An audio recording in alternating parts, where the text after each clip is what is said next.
ബീഹാർ വോട്ടെണ്ണലിൻ്റെ തത്സമയ വിവരങ്ങളിലേക്ക് കൈരളി ന്യൂസ് പോവുകയാണ്. വളരെ പ്രധാനപ്പെട്ട വിവരങ്ങളാണ്. കഴിഞ്ഞ കുറേ മണിക്കൂറുകൾ ഏതാണ്ട് ഒരു 25 സീറ്റിൻ്റെ ലീഡിലുള്ള മാർജിനാണ് NDA നിലനിർത്തിയത് എങ്കിൽ ഇപ്പോൾ അത് കുറഞ്ഞു വരുന്നു എന്നുള്ള നിലയിലാണ്. ഏതാണ്ട് 10-11 സീറ്റ് എന്ന നിലയിലേക്ക് അത് മാറുകയാണ്. ഇപ്പോൾ നോക്കിയാൽ 113 സ്ഥലങ്ങളിൽ 113 മണ്ഡലങ്ങളിൽ മഹാസഖ്യം ലീഡ് ചെയ്യുന്നു. 122 മണ്ഡലങ്ങളിൽ NDA മുന്നണി ലീഡ് ചെയ്യുന്നു എന്നുള്ളതാണ്. അതാണ് ഞാൻ നേരത്തെ സൂചിപ്പിച്ചത്. ഒരു കണക്കിന് നോക്കിയാൽ ഒരു ഘട്ടത്തിലൊക്കെ 125 മണ്ഡലങ്ങളിൽ NDA ലീഡ് ചെയ്യുമ്പോൾ 100 എന്ന നിലയിലായിരുന്നു, അല്ലെങ്കിൽ 101, 99 എന്ന നിലയിൽ, അല്ലെങ്കിൽ 102 മണ്ഡലങ്ങളിൽ എന്ന നിലയിലൊക്കെയാണ് മഹാസഖ്യം ലീഡ് ചെയ്തിരുന്നത്. ആ രണ്ട് മുന്നണികൾ തമ്മിലുണ്ടായിരുന്ന ആ അകലമാണ് ഇപ്പോൾ കുറഞ്ഞു വരുന്ന ഒരു ട്രെൻഡാണ് ഇപ്പോൾ കാണുന്നത്. ഈ വോട്ടെണ്ണലുമായി ബന്ധപ്പെട്ട് ഓരോ മിനിറ്റിലും തരുന്ന വിവരങ്ങൾ അത് ആ മിനിറ്റിൻ്റേത് മാത്രമാണ് എന്ന് പ്രേക്ഷകരോട് വീണ്ടും ഓർമ്മിപ്പിക്കാം. അത് ഏതെങ്കിലും തരത്തിലുള്ള സ്ഥിരമായ ഒരു പ്രതിഭാസമായി കാണാനാവില്ല. പ്രത്യേകിച്ച് വല്ലാതെ മാറിമറിയുന്ന ചില സ്വഭാവങ്ങൾ ഇനിയും 40% വോട്ടുകൾ എണ്ണാനുണ്ട് എന്നതുമായി ബന്ധപ്പെട്ട് ഇലക്ഷൻ കമ്മീഷൻ്റെ വാർത്താ സമ്മേളനമാണ് നമ്മളുടെ മുമ്പിൽ ഇപ്പോൾ ആദ്യം വരുന്നത്. Emphasis of the Commission is that the procedures and guidelines relating to counting and COVID-19 are to be scrupulously and sincerely followed. The Commission has directed that the counting officials need not be in a haste or hurry to declare the results, and they should follow all the procedures and take as much time as it is naturally required. Considering the above facts, it is natural that it will take some more time than the normal time, and you are all aware that pandemic period is not the normal time, and as rightly said by my colleague in the day, results may come till late night, and the progress is going on smoothly for counting in all the places. Many results have also come. We will give you detail about that also.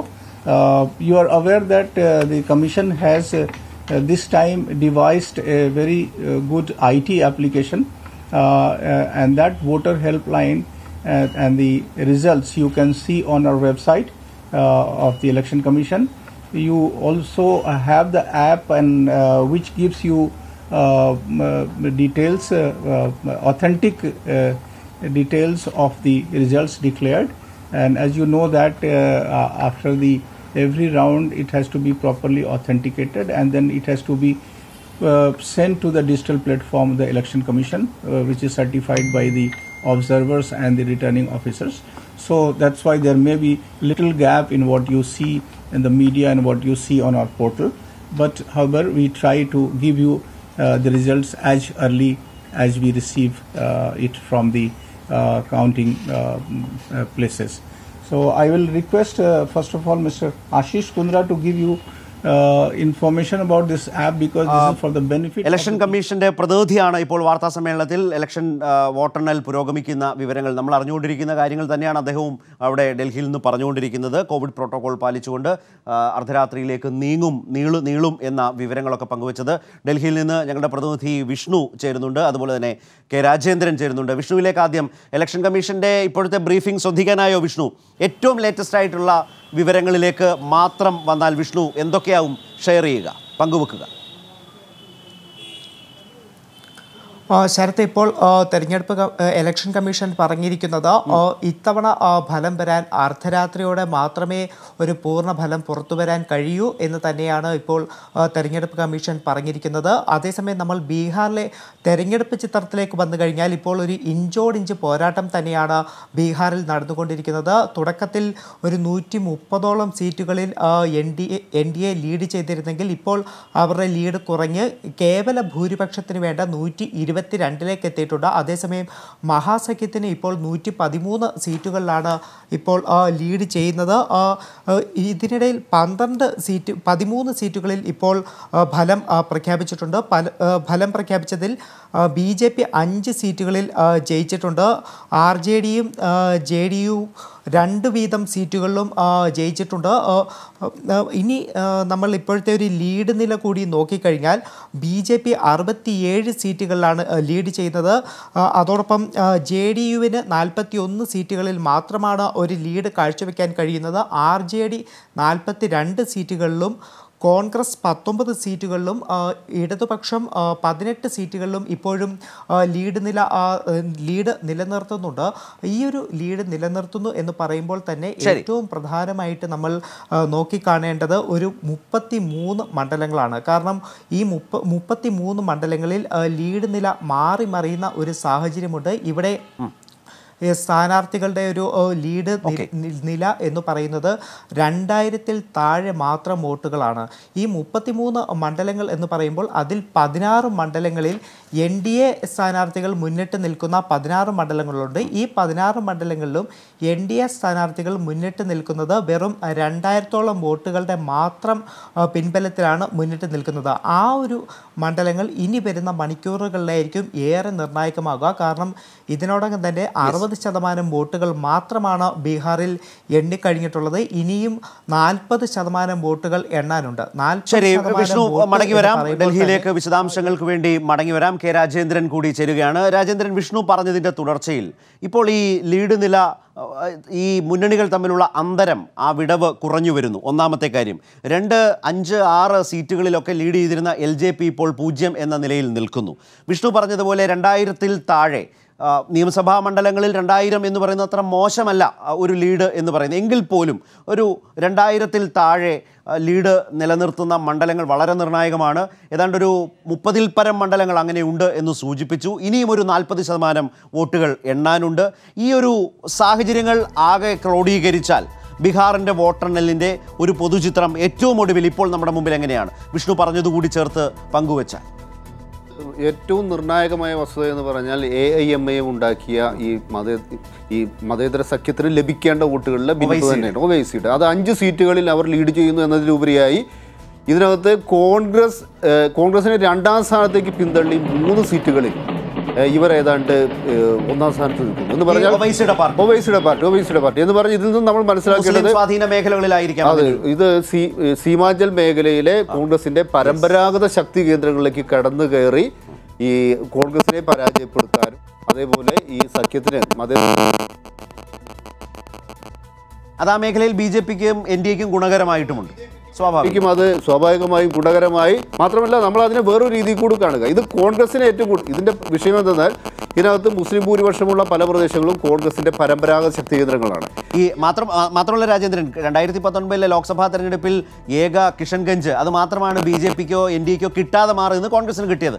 അവിടുത്തെ മുസ്ലിം ഭൂരിപക്ഷ വോട്ടുകളും ആ പിന്തുണയും കോൺഗ്രസിന് വലിയ ഗുണമായിരുന്നു. ഒവൈസിയുടെ വരവ് ബലത്തിൽ BJPക്ക് ഗുണമാകുന്നു. ഈ മതേതര പ്രതിപക്ഷ ബദലിന് വലിയ പ്രഹരം ഈ മണ്ഡലങ്ങളിൽ, ഈ വോട്ടുകളിൽ സൃഷ്ടിക്കുകയും ചെയ്തു. ഇതാണോ അതിൻ്റെ ഒരു പൊതുചിത്രം? തീർച്ചയായും അതിനുണ്ടായ ഇത് മുൻകൂട്ടി അറിയാമായിരുന്നു. കാരണം അവിടെ കഴിഞ്ഞ വർഷം നടന്ന ഒരു ഉപതെരഞ്ഞെടുപ്പിൽ ഒവൈസിയുടെ പാർട്ടിയുടെ ഒരു സ്ഥാനാർത്ഥി കോൺഗ്രസിൻ്റെ എത്രയോ കാലമായി അവരുടെ കോട്ടയെ വെച്ചിരുന്ന ഒരു മണ്ഡലത്തിൽ വലിയൊരു അട്ടിമറി വിജയം നേടിയിരുന്നു.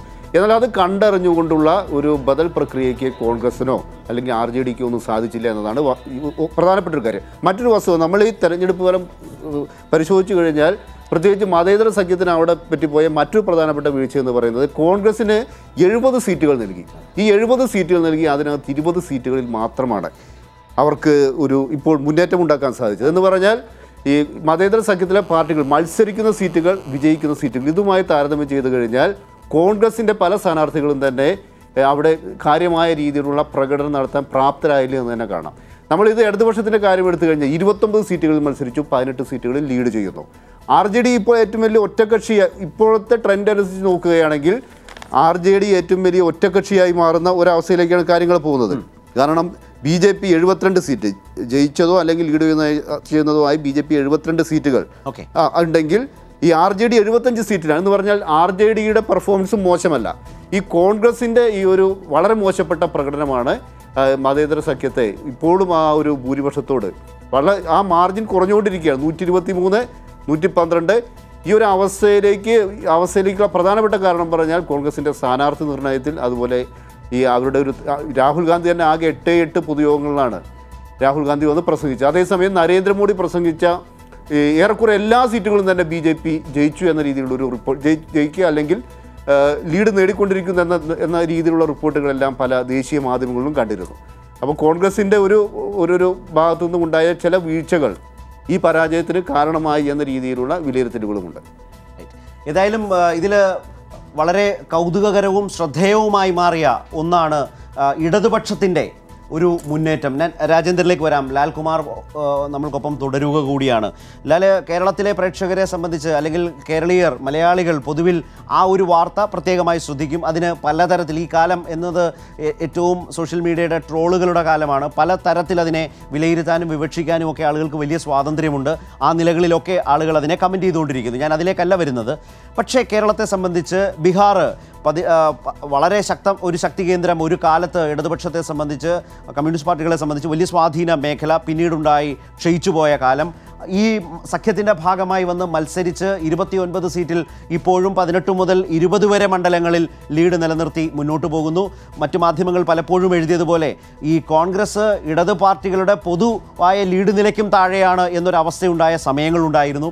ഇതാണ് ബീഹാറിലെ ഒരു പൊതുസ്ഥിതി. ഏതോ ഒരു പ്രേക്ഷകൻ ഫേസ്ബുക്കിൽ നമ്മുടെ വാർത്ത കണ്ടുകൊണ്ട് എഴുതിയത്, ഈ 70, രാജേന്ദ്രൻ ഇപ്പോൾ പറഞ്ഞാൽ 70 സീറ്റ് കോൺഗ്രസിന് കൊടുക്കുന്നതിന് പകരം തേജസ്വിയും RJDയും ഇടതുപക്ഷം എന്ന് പറയുന്നത് അതിനകത്ത് CPM ഉണ്ട്, CPI ഉണ്ട്, CPI-ML ഉണ്ട്, ഇവരെല്ലാം ചേരുന്ന ആ ഇടതുപക്ഷത്തിന് ഇത് 29-ലധികം സീറ്റ് നൽകിയിരുന്നെങ്കിൽ അവർ കുറേ കൂടി ജയിച്ചു വരുമായിരുന്നു.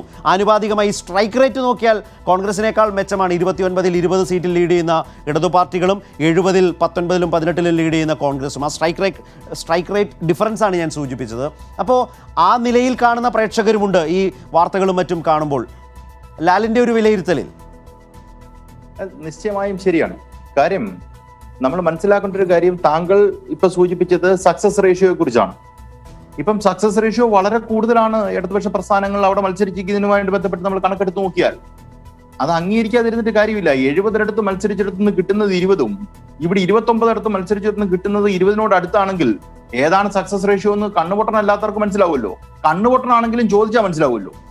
ഇവിടെ രാജേന്ദ്രേട്ടൻ പറഞ്ഞതുപോലെ കോൺഗ്രസിന്റെ ഒരു ഓർഗനൈസേഷണൽ സ്ട്രക്ചറിന്റെ ഒരു പ്രശ്നമാണ്. ഇപ്പൊ 70 സീറ്റ് CPI-എമ്മോ അല്ലെങ്കിൽ CPI-ML ഒക്കെ മത്സരിക്കുന്നിരിക്കട്ടെ, ജയിച്ചില്ലെങ്കിൽ പോലും ഇതിലും നല്ല ഫൈറ്റ് നടത്താൻ പറ്റും. ജനാധിപത്യത്തിൽ ഫൈറ്റ് നടത്തുന്നത് പോലും വളരെ ഇമ്പോർട്ടന്റ് ആണെന്ന് വിശ്വസിക്കുന്ന ഒരാളാണ് ഞാൻ. കാര്യം ഇലക്ഷൻ നടക്കുമ്പോൾ നമ്മൾ നമ്മുടെ ഫുൾ സ്ട്രെങ്ത് എടുത്ത് നമ്മൾ ശ്രമം നടത്തണം. അതിനുള്ള കരുത്ത് ഇപ്പൊ കോൺഗ്രസ് എന്ന് പറയുന്ന രാഷ്ട്രീയ കക്ഷിക്ക് ബീഹാറിലുണ്ടോ? ബീഹാറിനല്ല, ഇന്ത്യയിൽ മൊത്തത്തിൽ എടുത്തു കഴിഞ്ഞാൽ ഉണ്ടോ എന്നുള്ള കാര്യത്തിൽ എനിക്ക് സംശയമാണ്. പിന്നെ താങ്കൾ ഈ ആക്ഷേപത്തെ കുറിച്ച് പറഞ്ഞു, ആൾക്കാർ കളിയാക്കുന്നതിനെ കുറിച്ച് പറഞ്ഞു. അവരൊക്കെ അങ്ങനെ പറയും. ശരത്തേട്ടാ, ഒരു ഉദാഹരണം ഞാൻ ചോദിച്ചോട്ടെ.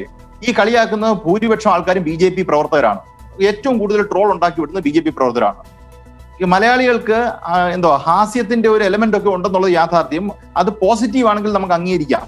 ഇത് അധിക്ഷേപിക്കുന്ന രീതിയിലാണ് പലപ്പോഴും ഇവർ മുന്നോട്ട് കൊണ്ടുവരുന്നത്. ഈ പറയുന്നത് കേട്ട് കഴിഞ്ഞാൽ കേരളത്തിൽ BJPക്ക് ഏതാണ്ട് ഒത്തിരി കിട്ടുന്നത് പോലെയാണ്. ഇവിടെ നിന്ന് പറയുന്ന ആൾക്കാർക്ക് ഇവർക്കൊരു ആത്മാഭിമാനമില്ലേ അപ്പൊ ഇവിടെ ഒന്നും കിട്ടാത്തതിനെ കുറിച്ച്? അപ്പം ബീഹാറിൽ 18 or 19 കിട്ടി, അല്ലെങ്കിൽ രാജസ്ഥാനിൽ 2 കിട്ടി, അതിനെ ഒന്നും മോശമാക്കിയിട്ടില്ല. നമ്മളിപ്പം BJPക്ക് ഒരെണ്ണം കിട്ടി, ഒരു നിയമം ജയിച്ചപ്പം നമ്മൾ അതിനെ അധിക്ഷേപിക്കുകയല്ലോ ചെയ്തത്. നമ്മൾ റെസ്പെക്ട്ഫുള്ളി ആ മാൻഡേറ്റിനെ അംഗീകരിക്കുകയാണ് ചെയ്യുന്നത്. അത് ജനങ്ങൾ കൊടുത്ത മാൻഡേറ്റ് ആണ്. അദ്ദേഹം നിയമസഭയിൽ ഇരിക്കേണ്ട ആളാണെന്ന് ജനം തീരുമാനിച്ചു, നമ്മൾ തീരുമാനിച്ചല്ല, ജനം തീരുമാനിച്ചു. അപ്പൊ എല്ലാ രാഷ്ട്രീയ കക്ഷികൾക്കും അത് അംഗീകരിക്കേണ്ട ബാധ്യതയുണ്ട്. പക്ഷെ ഇവിടെ ഇരുന്ന് മറ്റൊരു സംസ്ഥാനത്തെ ഒരു പാർട്ടിയുടെ പ്രവർത്തനത്തെ കുറിച്ച് അധിക്ഷേപിച്ച് ഈഞ്ഞാണിച്ച് സംസാരിക്കാൻ വളരെ എളുപ്പമാണ്. അത് വേറെ തൊഴിലൊന്നും ഇല്ലാത്തൊരു ചെയ്യുന്നതാണ്. പക്ഷേ ഞാനത് സൂചിപ്പിച്ചത് ഒരു രാവിലെ മുതൽ നടന്നു വരുന്ന ഒരു ചർച്ചയിൽ വരുന്ന പുതിയ ട്രെൻഡുകളെ മെൻഷൻ ചെയ്യാൻ വേണ്ടി മാത്രം. ഒരു തരത്തിലും പ്രസക്തമല്ല. ആ സ്വാതന്ത്ര്യം അങ്ങനെ ചെയ്യുന്നവർക്കും വിട്ടുകൊടുക്കാം. അതിനെ പ്രതിരോധിച്ചും അല്ലെങ്കിൽ അതിനെ വിമർശിച്ചും അതിൻ്റെ വസ്തുനിഷ്ഠ സാഹചര്യത്തെ ഇപ്പോൾ ലാലിനെ പോലുള്ളവർ വിശദീകരിക്കാനുള്ള ഒരു സ്വാതന്ത്ര്യം നമ്മുടെ നാട്ടിലുണ്ടല്ലോ. ആ വിശകലനത്തിൽ ഇപ്പോൾ നിങ്ങൾ വളരെ ക്ലാസ് ആയിട്ടുള്ളൊരു കമ്പാരിസൺ ആണ് നടത്തിയത്. അവിടെ 20 ഇടതുപക്ഷം ലീഡ് ചെയ്യുമ്പോൾ കേരളത്തിൽ നിങ്ങളോ എന്നൊരു ചോദ്യം അപ്പോൾ ഒരു നിശബ്ദതയിൽ മാത്രം നിൽക്കുന്നതാണ്. പെട്ടെന്നൊരു മറുപടി അതിലുണ്ടാവില്ല. അതുകൊണ്ട് അതല്ല വിഷയം. പക്ഷേ അത്തരം സാഹചര്യങ്ങൾ കൂടി നമ്മുടെ മുമ്പിൽ ഉണ്ട് എന്നതുകൊണ്ട് തന്നെ ഒന്ന് അഡ്രസ്സ് ചെയ്ത് പോകാൻ വേണ്ടി ഞാൻ പറഞ്ഞു എന്ന് മാത്രം. നമ്മളിത് പറയുമ്പോൾ തന്നെ ഫേസ്ബുക്കിൽ സോജൻ എന്ന പ്രേക്ഷകൻ എഴുതുന്നു, Congress has no field work. When election comes Sonia, Rahul and Priyanka do some drama, that's all. No political credibility in Congress എന്നെഴുതുന്ന പ്രേക്ഷകരും വിലയിരുത്തലുകളും വളരെ പൊട്ടൻഷ്യലായി, അത് ശരിയോ തെറ്റോ എന്നുള്ളതല്ല, പ്രേക്ഷകർ നമ്മൾ ഈ മണിക്കൂറുകൾ ചെലവഴിച്ച് ബീഹാറിൻ്റെ വോട്ടെണ്ണലിൽ എന്തുതരം പൊളിറ്റിക്സാണ് കാണുന്നത് എന്ന് ചർച്ച ചെയ്യുന്നതിനെ, അതിൻ്റെ വിശദാംശങ്ങൾ പ്രേക്ഷകരിലേക്ക് എത്തിക്കുന്നതിനെ വിലയിരുത്തുന്ന പ്രേക്ഷകരുണ്ട്. അവർക്ക് മുമ്പിൽ നമ്മൾ കൊടുക്കുന്ന ഓരോ വിവരവും വളരെ റെലവൻ്റ് ആണ് എന്നുള്ളതാണ് പ്രധാനം. അതിനുവേണ്ടിയാണ് ഞാൻ ഈ ഒരു കമൻറ്റ് കൂടി ലാലിൻ്റെ മുമ്പാകെ വെക്കുന്നത്. താങ്കൾ സൂചിപ്പിച്ചതുമായി അതിനെ ബന്ധപ്പെടുത്തി ഞാൻ ഒരു കാര്യം കൂടെ സൂചിപ്പിക്കാം. ഇപ്പൊ BJP എന്ന് പറയുന്ന ഒരു പൊളിറ്റിക്കൽ പ്രസ്ഥാനത്തിനെതിരെ ഫൈറ്റ് ചെയ്ത് നിൽക്കുന്ന ആൾക്കാരെ നിങ്ങൾ നോക്കൂ. അവർക്ക് കൃത്യമായ ഓർഗനൈസേഷണൽ സ്ട്രക്ചർ ഉണ്ടായിരിക്കും, അവിടെ ഒരു കൃത്യമായ ഹൈറാർക്കി ഉണ്ടായിരിക്കും, നിസ്വാർത്ഥമായ സേവനം നടത്താൻ തയ്യാറായിട്ടുള്ളവരായിരിക്കും, അധികാരത്തിന് വേണ്ടി മാത്രം പുറകെ നിൽക്കുന്നവരായിരിക്കില്ല.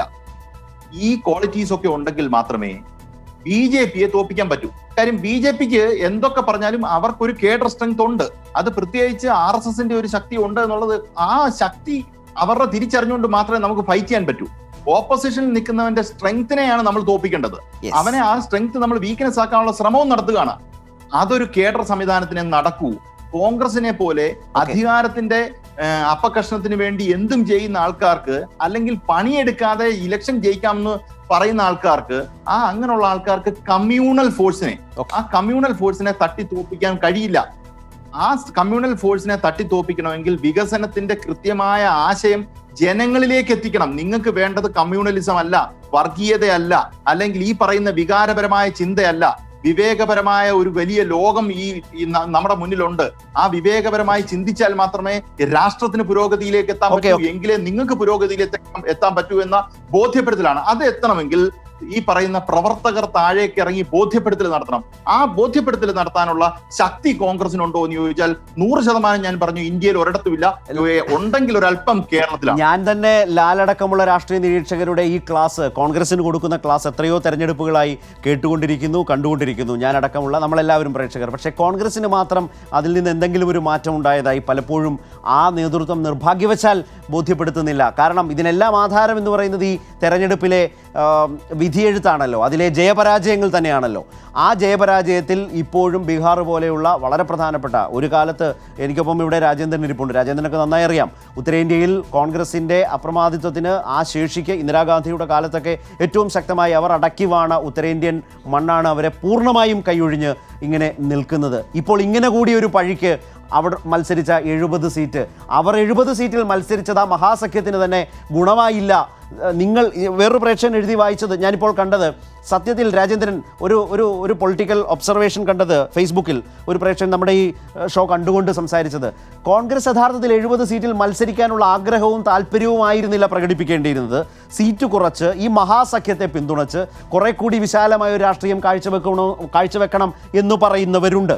കാരണം പ്രേക്ഷകരുടെ കൂടി പൊളിറ്റിക്കൽ സെൻസ് സത്യത്തിൽ ചർച്ചകളിലേക്ക് വരേണ്ടതാണ്. കാരണം രാവിലെ മുതൽ നമ്മളെല്ലാവരും ഇങ്ങനെ സംസാരിച്ചു കൊണ്ടിരിക്കുന്നു, രാഷ്ട്രീയ നിരീക്ഷകർ അഭിപ്രായം പറയുന്നു. അത്തരം വാലിഡ് ആയിട്ടുള്ള ചില കമൻസ് കണ്ടത് രാജേന്ദ്രനും ശ്രദ്ധിക്കാൻ വേണ്ടി ഞാൻ പറഞ്ഞതാണ്. മറ്റൊരെണ്ണം, ഈ ഒവൈസി, നേരത്തെ രാജേന്ദ്രൻ പറഞ്ഞ ഒവൈസിയെക്കുറിച്ച് പറഞ്ഞപ്പോൾ ഒരു പ്രേക്ഷകൻ വന്ന് ചോദിച്ചിരിക്കുന്ന ഒവൈസിയുടെ സ്റ്റാൻഡ്, അതൊരു പൊളിറ്റിക്കൽ അഡ്ജസ്റ്റ്മെൻ്റ് ആണോ എന്ന സംശയവും ചോദ്യങ്ങളും ഇത് കാണുമ്പോൾ ആളുകളിൽ തോന്നുന്നുണ്ട്, ചോദ്യങ്ങൾ ഉയരുന്നുണ്ട്. രാജേന്ദ്രൻ, അതിന് നമ്മൾ ആദ്യം ഈ തെലങ്കാനയുടെ രാഷ്ട്രീയ ചിത്രം പരിശോധിച്ചാൽ മതി. തെലങ്കാനയിൽ ഒവൈസി പല തെരഞ്ഞെടുപ്പിലും ഈ സഖ്യമുണ്ടാക്കുന്നത് ചന്ദ്രശേഖർ റാവുമായിട്ടാണ്. ചന്ദ്രശേഖർ റാവു ദേശീയ തലത്തിൽ പ്രധാനപ്പെട്ട ബില്ലുകളും മറ്റും വന്നു കഴിഞ്ഞാൽ BJPയോടൊപ്പമാണ്.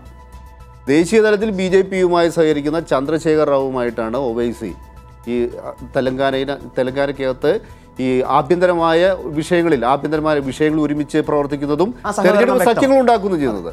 അതായത് ചന്ദ്രശേഖർ റാവുവിൻ്റെ അടുത്ത സുഹൃത്താണ് നരേന്ദ്രമോദി, ആ ചന്ദ്രശേഖർ റാവുവിൻ്റെ ഏറ്റവും അടുത്ത സുഹൃത്താണ് ഒവൈസി. അതുകൊണ്ട് തന്നെ പല രീതിയിലും പല അഡ്ജസ്റ്റ്മെൻറ്റുകളും ഈ ഒവൈസിക്കെതിരായി, ഒവൈസിയുമായി ബന്ധപ്പെട്ട് BJP ഇവർ രണ്ടുപേരും തമ്മിൽ നടത്തുന്നുള്ള വാർത്തകൾ നേരത്തെ തന്നെ സജീവമായിട്ടുള്ളതാണ്. ഇവർ പരസ്യമായി അങ്ങോട്ടും ഇങ്ങോട്ടും തന്നെ വിമർശിക്കും, പക്ഷേ രഹസ്യമായ രീതിയിൽ പല അഡ്ജസ്റ്റ്മെൻറ്റുകളും നടക്കും. ഇത് ഇവിടെ മാത്രമല്ല, മഹാരാഷ്ട്ര നിയമസഭാ തെരഞ്ഞെടുപ്പിൽ നമ്മൾ ഇതേപോലുള്ള കാഴ്ചകൾ കണ്ടു. ഒരുപാട് തെരഞ്ഞെടുപ്പിലാണ് ഈ മതേതര പാർട്ടികൾ ഒവൈസിയുടെ പാർട്ടി തോൽപ്പിച്ചത്. എന്നാൽ ഇതിൻ്റെ മറുവശം എന്തെന്നാൽ ഒവൈസിയുടെ ഒപ്പം നിൽക്കുന്ന മുസ്ലിം മത ന്യൂനപക്ഷങ്ങളെ കാര്യം പറഞ്ഞ് എന്തുകൊണ്ട് നിങ്ങൾ മതേതര പാർട്ടിയായ കോൺഗ്രസിനെ പിന്തുണയ്ക്കണം, ഇത്തരം കാര്യങ്ങൾ പറഞ്ഞ് ബോധ്യപ്പെടുത്താൻ കോൺഗ്രസിനും സാധിക്കുന്നില്ല, മറ്റ് മതേതര പാർട്ടികൾക്കും സാധിക്കുന്നില്ല. നമ്മൾ മനസ്സിലാക്കേണ്ടത് ബീഹാറിൽ ജനസംഖ്യയുടെ 18% മുസ്ലിം ന്യൂനപക്ഷങ്ങളാണ്. ഈ RJDയും കോൺഗ്രസും ഇടതുപക്ഷ പാർട്ടികളും കൂടി കൂട്ടിയോജിച്ചിട്ട് പോലും ഇതിനകത്ത് വിള്ളലുണ്ടാക്കാൻ ഒവൈസിക്ക് സാധിക്കുന്നു. അതിനെ ശരിയായ രീതിയിൽ പ്രതിരോധിക്കാനോ അല്ലെങ്കിൽ ഈ കാര്യങ്ങൾ പറഞ്ഞ് ബോധ്യപ്പെടുത്താനോ സാധിച്ചില്ല. മാത്രമല്ല, നേരത്തെ പറഞ്ഞ പോലെ ഇത് ഏറ്റവും കൂടുതൽ ദോഷകരമായി വന്നിരിക്കുന്നത് കോൺഗ്രസിൻ്റെ മണ്ഡലങ്ങളിലാണ്.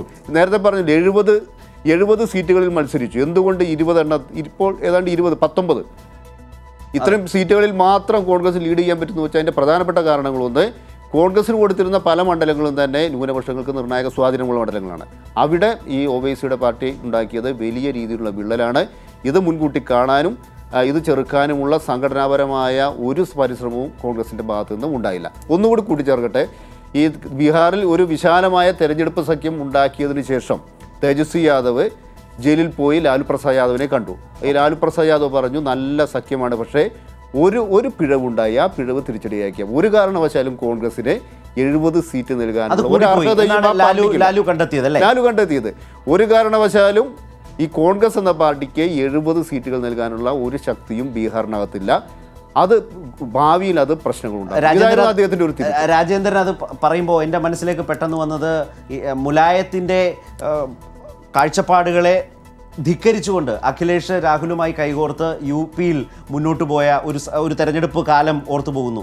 വലിയ പ്രചാരണ നിലയിൽ മുൻനിരയിൽ നിന്നു. പക്ഷേ റിസൾട്ട് വന്നപ്പോൾ അതായിരുന്നില്ല സ്ഥിതി. രാജേന്ദ്രൻ ഓർക്കുന്നുണ്ടാവുമല്ലോ.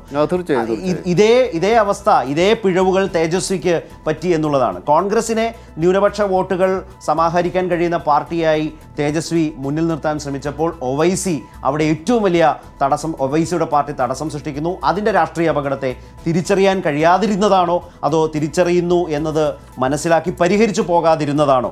ഇതെല്ലാം സത്യത്തിൽ ആ പാർട്ടികളുടെ നേതൃത്വം തന്നെയാണ് വിലയിരുത്തേണ്ടത്. ലാല് ഞങ്ങൾക്ക് അനുവദിച്ച സമയം അവസാനിക്കുന്നു. രാവിലെ മുതൽ തന്നെ ചർച്ചകളിൽ സജീവമായി, ഞങ്ങൾക്കൊപ്പം എന്ന് മാത്രമല്ല പല ചാനലുകളിലും വളരെ സജീവമായി ചർച്ച ചെയ്തുകൊണ്ടിരുന്ന ആളാണ്. ഏതായാലും ഞാനീ പറഞ്ഞ പോലെ ഇന്ന് അർദ്ധരാത്രി കഴിഞ്ഞാലേ ഏതായാലും ഇത് ഈ വിജയം പ്രതീക്ഷിച്ച് വലിയ കലത്തിൽ വെള്ളം തിളപ്പിച്ച് കഞ്ഞിയിട്ടവർക്ക് കഞ്ഞിയാണോ ബിരിയാണിയാണോ കിട്ടുക എന്നൊക്കെ അറിയാൻ ഇനിയും ഒരുപാട് മണിക്കൂറുകൾ നമ്മുടെ മുമ്പിലുണ്ട്.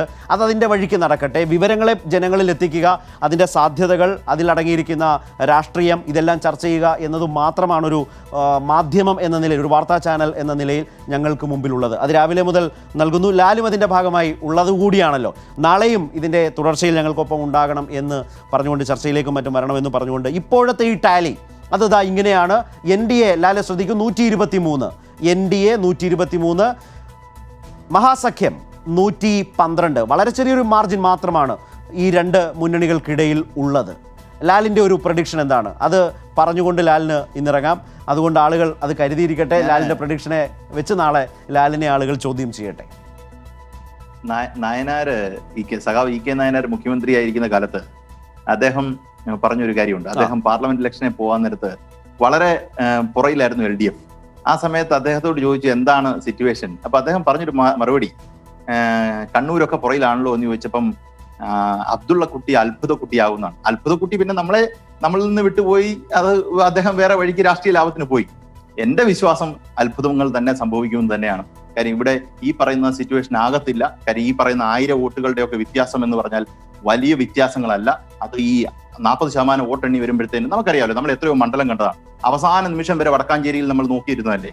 അതുപോലെ തന്നെയാണ് അവിടെ അവസാന നെയിൽ ബൈറ്റിംഗ് ഫിനിഷ് എന്നൊക്കെ നമ്മൾ പറയുന്നത് പോലെ അതേ അവസാന നിമിഷം വരെ, അവസാന പോയിന്റ് വരെ. പക്ഷേ ലാലി, ഞാനൊരു കാര്യം പറയാം.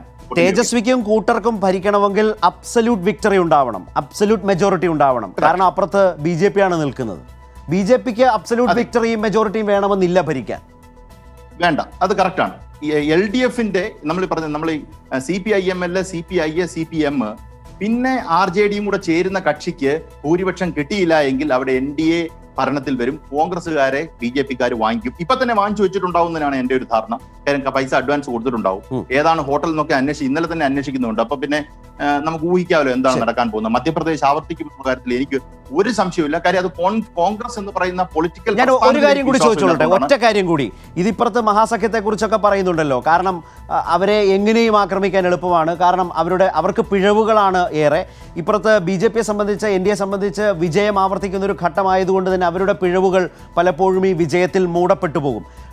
ഈ നമ്മളെപ്പോഴും വിമർശിക്കുന്ന രാഷ്ട്രീയ ധാർമ്മികതയ്ക്ക് നിരക്കുന്നതാണോ കുതിരക്കച്ചവടം എന്ന ചോദ്യം ഉയരുമ്പോൾ പോലും BJP നേതാക്കൾ അത് പൊളിറ്റിക്കൽ സ്ട്രാറ്റജിയായി അതിനെ ജനങ്ങൾക്ക് മുമ്പിൽ ഈ കാലത്ത് അവതരിപ്പിക്കാൻ അവർക്കൊന്നും ഒരു ബുദ്ധിമുട്ടുമില്ല. നമ്മൾ രാവിലെയൊക്കെ ഇതേ ഫ്ലോറിൽ ഇതേ പ്ലാറ്റ്ഫോമിൽ നമ്മൾ കേട്ടതുമാണ് നേതാക്കൾ അതിനെ പൊളിറ്റിക്കൽ സ്ട്രാറ്റജി എന്ന് പറയുന്നത്. ഞാൻ ചോദിച്ചത്, അല്ലെങ്കിൽ ചോദിക്കാൻ ആഗ്രഹിച്ച ലാലിനോട്, ഒരു പക്ഷേ നിതീഷ് കുമാർ ചതിക്കപ്പെട്ട ഒരു രാഷ്ട്രീയം തിരിച്ചറിയുകയും BJPയുമായി വിട്ട് മറ്റൊരു തരത്തിലേക്കുള്ള ഒരു സഹകരണത്തിൻ്റെയും അത്തരം അവിചാരിതമായ ഒരു രാഷ്ട്രീയ ബന്ധത്തിൻ്റെയും സഹകരണത്തിൻ്റെയും ബീഹാർ പൊളിറ്റിക്കൽ സീൻ തള്ളിക്കളയുന്നുണ്ടോ ലാല്? ഇല്ല. താങ്കൾ ചോദിച്ച വളരെ റെലവെന്റ് ആയിട്ടുള്ള ചോദ്യമാണ്. താങ്കൾക്ക് അതിനെക്കുറിച്ച് ഉത്തമ ബോധ്യത്തോടുകൂടി ചോദിച്ചാണെന്ന് എനിക്കറിയാം. നിതീഷ് കുമാർ എന്ന് പറയുന്ന വ്യക്തി, അദ്ദേഹത്തിന് ആര് നശിച്ചാലും കുഴപ്പമില്ല, മുഖ്യമന്ത്രിയാകണം എന്നുള്ളതാണ് അദ്ദേഹത്തിന്റെ ആഗ്രഹം. അല്ലെങ്കിൽ കഴിഞ്ഞ പ്രാവശ്യത്തെ അലയൻസിൽ നിന്ന് അദ്ദേഹം BJPയിലേക്ക് പോയില്ല. ഒരു സോഷ്യലിസ്റ്റുകാരൻ എങ്ങനെ BJPയുമായിട്ട് സഹകരിക്കാൻ കഴിയും?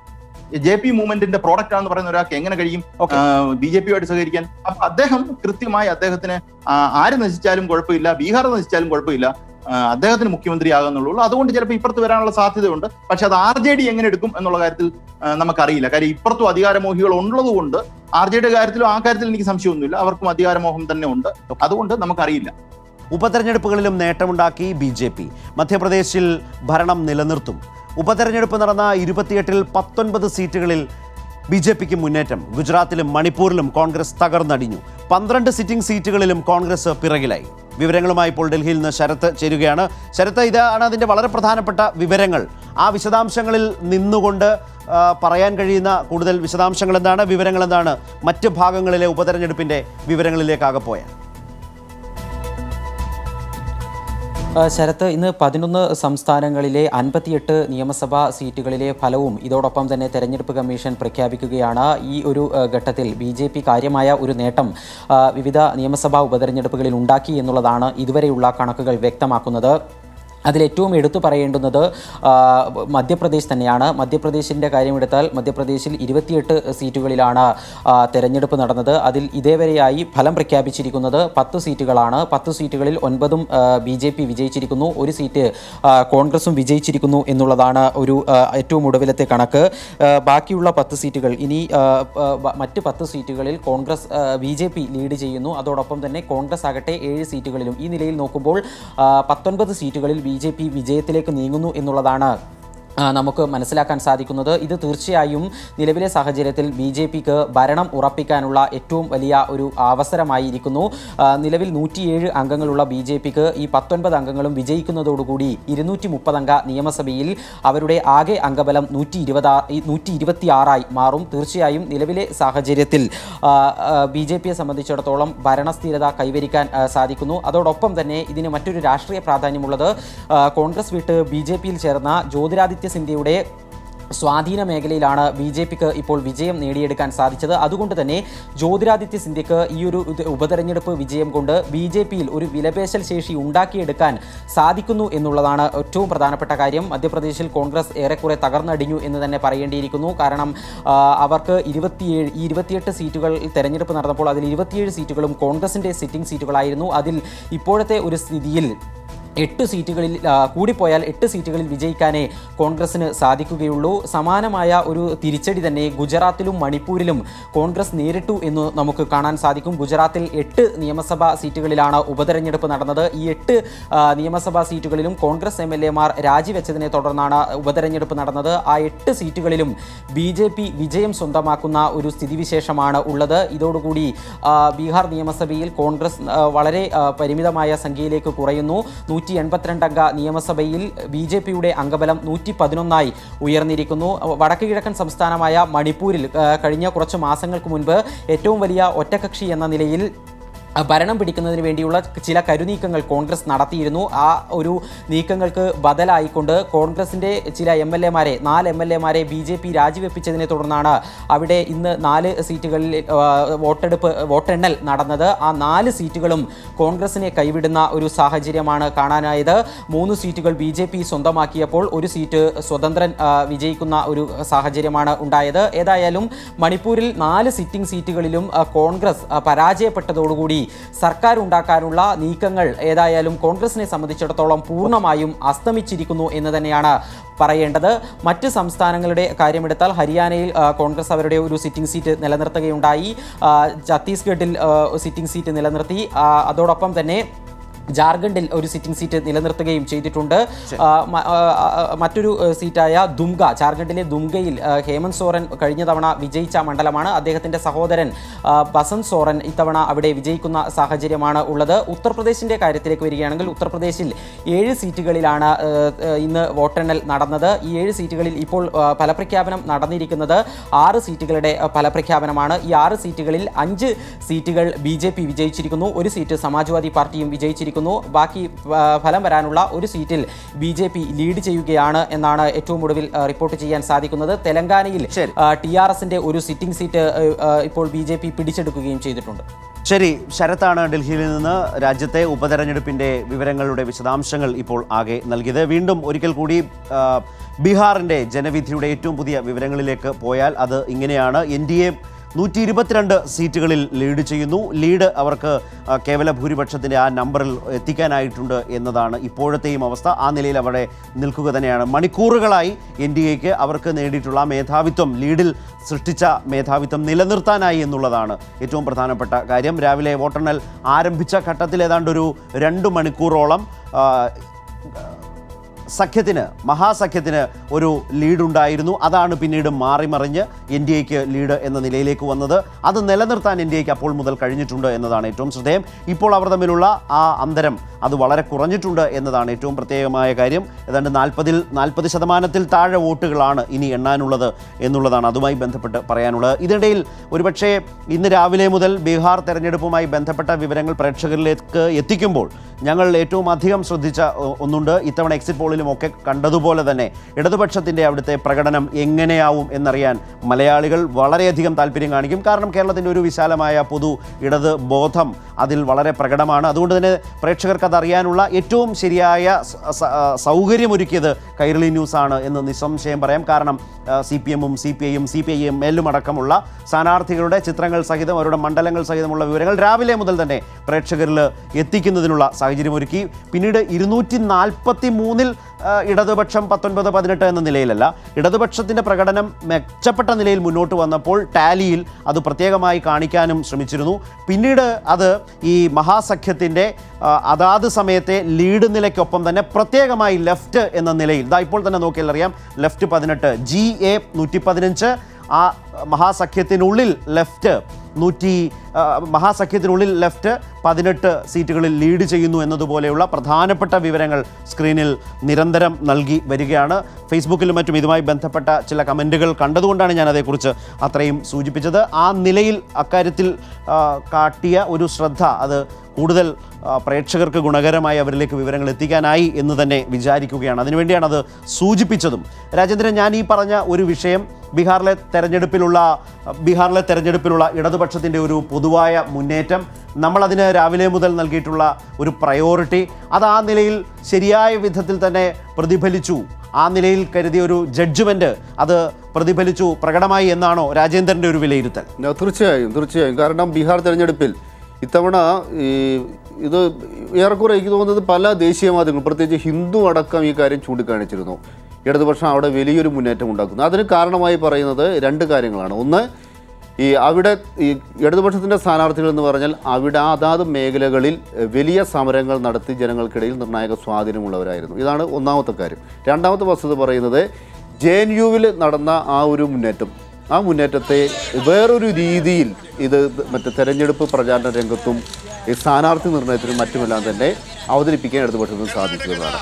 അവിടെ ഈ പ്രതിപക്ഷത്തിൻ്റെ മഹാസഖ്യത്തിൻ്റെ ഏറ്റവും പ്രധാനപ്പെട്ട ക്യാമ്പയിനർ എന്ന് പറഞ്ഞാൽ തേജസ്വി ആയിരുന്നു. അത് കഴിഞ്ഞാൽ കനയ്യകുമാറായിരുന്നു അവിടെ ഏറ്റവും വലിയൊരു സ്റ്റാർ ക്യാമ്പയിനായി ഉയർന്നു വന്നത്. തേജസ്വി ജനക്കൂട്ടത്തെ ചെറുപ്പക്കാരെ ആകർഷിച്ചതുപോലെ കനയ്യകുമാർ വലിയ ആൾക്കൂട്ടത്തെ ആകർഷിച്ചിരുന്നു.